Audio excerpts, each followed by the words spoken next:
Hello, this is Lindsay Coyle with Art of Enough, and I'm on a roll because sometimes I do a video once every week, 2 weeks, and now I'm doing one every day. And the reason for that is I'm going to talk when I have something to say. And I'm not here as a content creator. I'm not here to create stuff for your enjoyment as much as I do hope you enjoy it. That's not why I'm here. I am documenting my thoughts and stories to compile to make the book that is up here. And I don't know how to write a book, so we're just going to try this. So welcome to the journey. So something occurred the other day, and it shook me to my core.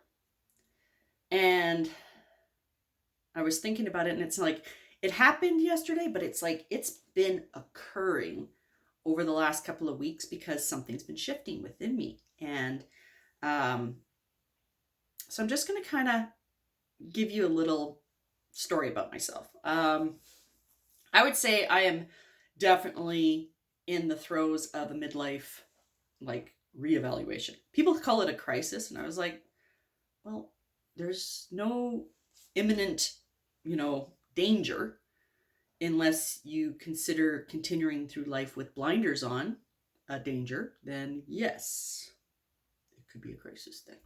So for me, I was a stay-at-home mom with my kids. When my daughter, my youngest, went to grade 1 full day school, I was like, what am I going to do? And I'm like, I've been out of the workforce now for 10 years. Who's going to want me? Where am I going to go? And the ego, I was like, I don't want to, work some minimum wage job at this point. Not that there's anything wrong with that. I just didn't want to. So, I ended up having to drive out to Winnipeg and pick my kids up from being at the lake that summer. And, the summer of 2017. And on that drive, I literally turned my radio off and had a full-on conversation with myself. No holds barred, no filter, said whatever the hell was on my mind. I worked out a lot of crap. And I decided to run for our municipal election that year. And I did. I learned a ton of stuff. And even though I wasn't successful, I was I think I made 9 out of 23 candidates for my first go. And for all the mistakes I made, I was like, I'm actually really proud of that. And what I learned when I was in it, and I had a life coach, not a life coach, a coach. I had somebody who I, would go to make sure that my head was screwed on straight. Because one of the things about politics is that I don't necessarily think everybody in politics has their head screwed on straight. And so I was like, well, I don't want to be that. I want to actually be good here so that I can be good out there. And so that's how I started. And I remember after I lost, I was disenchanted or disillusioned about my gut and my trust in the universe, because while I was running, I felt in the zone. I was like, I love this. I love talking to people. I love us having conversations that matter about the things that impact us, like policies and things like that. I'm like, this is awesome. And when I was not successful, I was like, or I failed. I'm not afraid to say fail. I fail a lot, and I'm totally good with failing. It's not something I'm afraid of. It sucks, it burns, yada, yada, and you live. It's kind of along the lines of, I always tell my kids, if you know what you're going to do is just painful, but it's not going to kill you, then know that pain can't kill you. I was like, is there a risk? Sure, but we can't. What you have to do is think about pain in the moment. It's sending you a message and you can stop, but even after you've stopped and you're in pain, you're still not going to die necessarily. This isn't a foolproof thought process, and it served me, so I go with it. Because when it comes to pain, it sure hurts when you fail, and it sure stings and all that stuff, and you live to tell the tale. So when I dusted myself off from the election, I was like, well, everything I was talking about, I still want it to happen. And so that's how I wanted to connect the community. And so I started the business plan for Exchange of Presence, which was a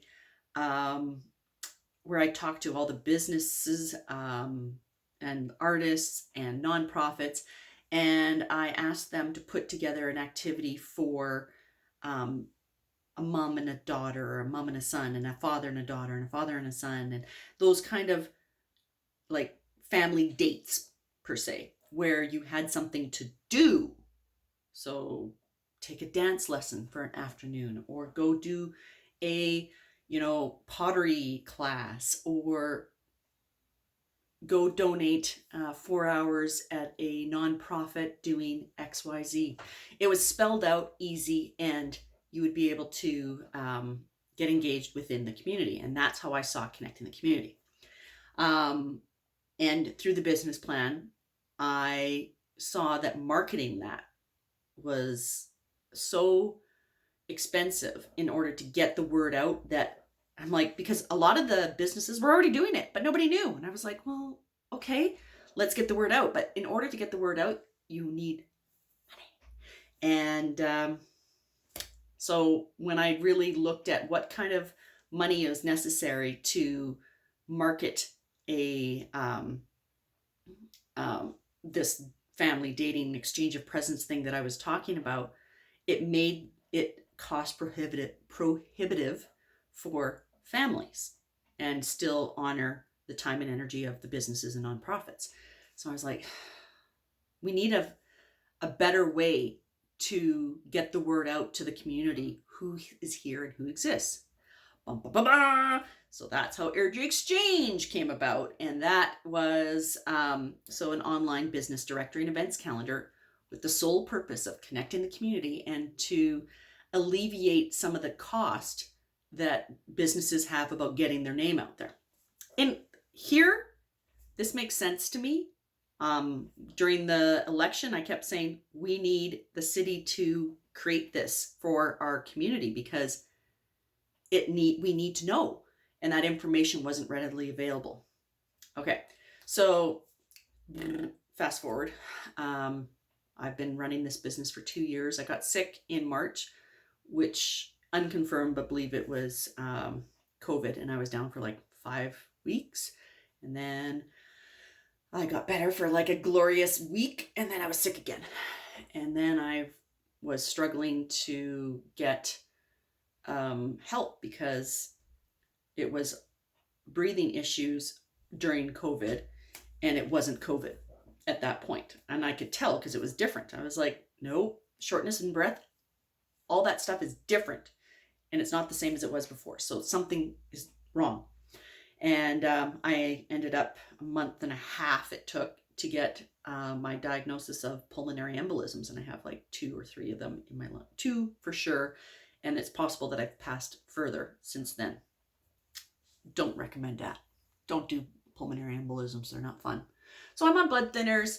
And it is it was that slippery slope of being sick, homeschooling my kids, and just my outlook on, could I make the difference that I want to make in the world if my health is not,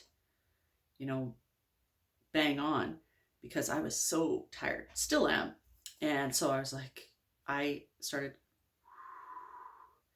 with my mental health, and before long, my husband's like, do you want to go for a walk? And I was like, no, thanks. And I was like walking up to the room, and he was like, okay, what's the matter with you? You don't want to do anything with us, and you're spending a lot of time in your bed. And I was like, well, that kind of sounds like somebody who's depressed. And I said that out loud, and my husband's like, do you think you're depressed? And I was like, don't know. I'm like, this is kind of the struggle between the chicken and the egg. Like, I'm really tired and I don't want to do anything. But do I not want to do anything which makes me tired? Like, I don't know. So I, put it out there to my social media platforms that's where I was at. And somebody who I worked with in the field of mental health. So I'd gone through training as a rural mental health project animator, and I just finished at the beginning of March. Like, timing was impeccable. And I really wanted to help be an ambassador for a Thumbs Up mental health initiative, Harmonized Health. And lo and behold, as I'm struggling, they're like, well, do you want to be a participant? And I was like, instantly, I'm like, I'm okay. I'm struggling. Yes. And I'm treading water so I can get through this. And right away, I was like, okay, wait. The problem with mental health is that we don't help people until they're drowning.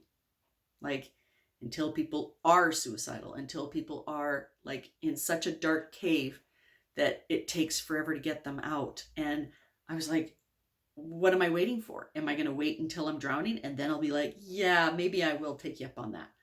I'm like, that makes no sense. So gratefully, I accepted being a participant in that. And it was like exactly what I needed. It's a phenomenal opportunity for a project like this to transform the way we deal with mental health. And, the bite-sized version of it is that we need our frontline general practitioners to have more mental health in their curriculum. And we need to not treat mental health without actually assessing and diagnosing before we medicate. Seems kind of like, well, yeah, that sounds reasonable, but it's not what is occurring currently. And in order for us to actually turn that around, we have to acknowledge it, and we have to test what it would look like if we actually did do that. And poster child. No, I'm not a poster child. But what I do see is that, yeah, totally works. If having gone through all the assessments from, a clinical nurse, an addictions counselor, a counselor, there's also a family counselor component, because your family around you is a part of recognizing when you are suffering too, because you might not see it. You're too close to it. So the family has to be on board as well. And then there was also a doctor of the brain, because, it's not like they open up your brain and they're like, there's the mental illness. It's not something that we see. We diagnose based on behaviors. There's nothing that we're actually looking at the brain for.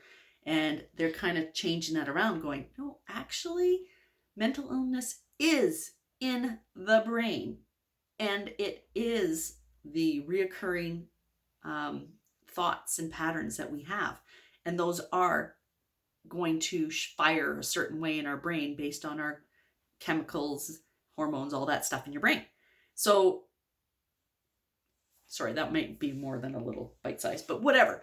It is an amazing opportunity for us to make a difference in this. And so I'm so grateful to be participating in. I'm actually still going through counseling. It's hard to be like, I'm good. I think, yeah, we don't have to see each other anymore. I'm like, this is awesome. Like, having somebody that you can bounce things off of, tell them how you actually feel, what's like the struggle, what's the blah, blah, blah, and go through it all, and then be like, oh, okay. I've come out of every appointment going, okay, I think I get this. I think I'm understanding myself a bit better. I think I get why I do that, or I get why I think that, or all that. So highly recommend if anybody out there is struggling to get help. And I hope that we can make harmonized health more accessible, because right now it's in a project phase. And should we have positive outcomes that we believe it can create, it will be adopted and create the transformation that is needed. So that aspect of like mental health and the counseling, and then pair it with, I decided to do another course through Landmark, which I discussed in my second episode about the work that they do. And this one, it's called, the name of the course is really irrelevant. It's basically like an integrity boot camp. And you really learn a lot about yourself, and, all the things you're willing to ignore about yourself, or how inauthentic you will be in order to negotiate your integrity. And, a perfect example is when somebody, says, I'm going to call you in 5 minutes. And then they call you in 10 and go, oh, I'm sorry.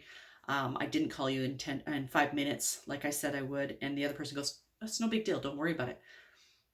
That's a part of the environment where integrity is so like non-existent in a lot of ways, that we can't even make someone wrong for when there's a blatant lack of integrity, because we have so many lack of integrities that we don't want it to mean that, you did something wrong.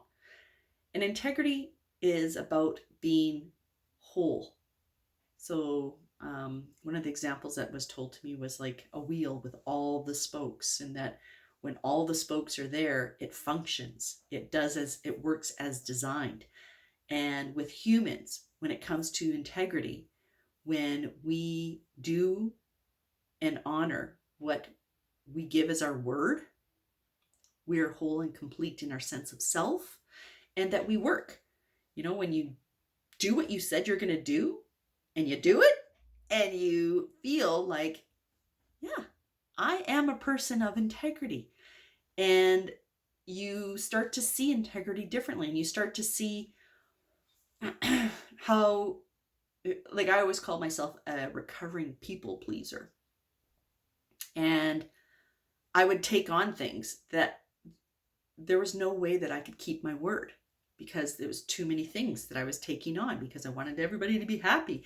And you know what happened to me? I got overwhelmed, and my word went to crap, and I couldn't fulfill and do what I said I was going to do. And, in order to honor my word, I had to address that I didn't do what I said I was going to do. And there's an impact. Things don't work when people don't do what they say they're going to do. And that when that doesn't work, or when I don't fulfill, or when I'm not seen as reliable, what is the impact? And that's out there impact. What's the impact on me? How do I talk to myself? How do I make myself wrong for not having the integrity to do as I say, or to address my integrity as soon as I know it's there? As humans, we are really good at kind of going, la, la, la, la, la, I don't want to know. And it's totally natural. I get it. And for me, I have goals in the world, and I have to work.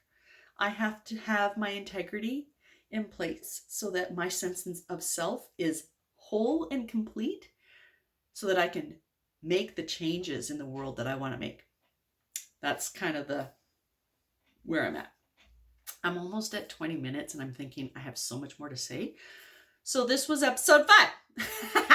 And there will be no change of costume, because I am just going to stop this, and I'll do episode 6 right away. So thanks a lot for watching. Again, I hope you're enjoying it, and I will post when I have something to say, but I'm not posting regularly like every Wednesday or blah, blah, blah. You'll get me when you get me, and no one's entitled to me any more than what I say.